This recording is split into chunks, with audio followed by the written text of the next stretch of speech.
Hi guys, me and my bestie decided to try this butter slime trend. We poured an entire gallon of white glue onto the floor. At the end, we added all the white clay I had. It's not as easy as it looks.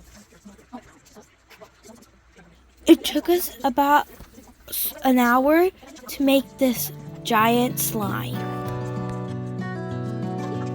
But guys, the end result was really stretchy and a beautiful giant gallon of butter slime. Watch the video to see how it turns out.